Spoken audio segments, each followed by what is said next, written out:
Hello दोस्तों, हमारे YouTube channel समृद्धि academy Bhopal में आपका स्वागत है।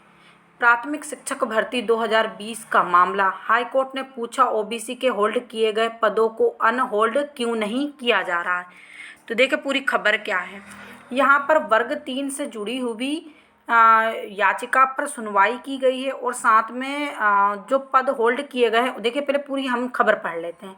जबलपुर हाईकोर्ट के मुख्य न्यायाधीश सुरेश कुमार केतक और न्यायमूर्ति विवेक जैन की युगल पीठ ने प्राथमिक शिक्षक भर्ती 2020 के मामले में राज्य शासन से पूछा है कि जब कानून पर रोक नहीं तो ओबीसी के होल्ड किए गए पदों को अनहोल्ड क्यों नहीं किया जा रहा है।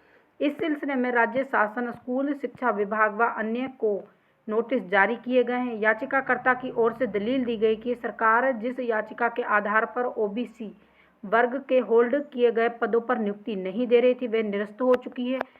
उस पर दिया स्थान स्वतः समाप्त हो जाता है। तो यहाँ पर देखिए ओबीसी वर्ग के अभ्यर्थियों का कहना है कि जो वर्ग 3 में पद होल्ड किए गए थे, उस पर जो याचिका लगी थी जिसके कारण ये पद होल्ड हुए थे, वो याचिका निरस्त कर दी गई है। तो पदों को पूर्ण करना चाहिए या पदों को पूर्ण रूप से फिल करना चाहिए, ये याचिका लगाई गई है ओबीसी वर्ग के अभ्यर्थियों द्वारा। लेकिन यहाँ पर सरकार इनकी तीसरी काउंसलिंग नहीं करवाना चाहती है।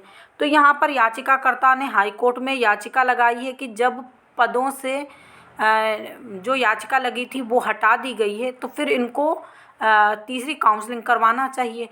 लेकिन विभाग है कि तीसरी काउंसलिंग नहीं करवा रहा है, जिसके लिए हाई कोर्ट ने विभाग को नोटिस जारी किया है। विभाग को और सरकार दोनों को इस पर स्पष्ट कारण बताने को भी कहा है कि आप इन पदों को अनहोल्ड कर क्यों नहीं तीसरी काउंसलिंग करवाना चाहते हैं। तो यहाँ पर बहुत जल्दी ही वर्ग 3 की तीसरी काउंसलिंग हो सकती है। ओबीसी वर्ग के लिए ये अच्छी खबर है। अब देखिए सरकार इस नोटिस पर क्या अपना जवाब हाई कोर्ट को देती है, उसके बाद ही कुछ पता लगेगा कि तीसरी काउंसलिंग हो पाएगी कि नहीं। तो इसी प्रकार की जानकारी के लिए हमारे साथ बने रहिए। जो लोग हमारे चैनल पर पहली बार विजिट कर रहे हैं, प्लीज़ चैनल को भी सब्सक्राइब कर लीजिए। इसके लिए आपको ऐसी ही जानकारी मिलती रहे।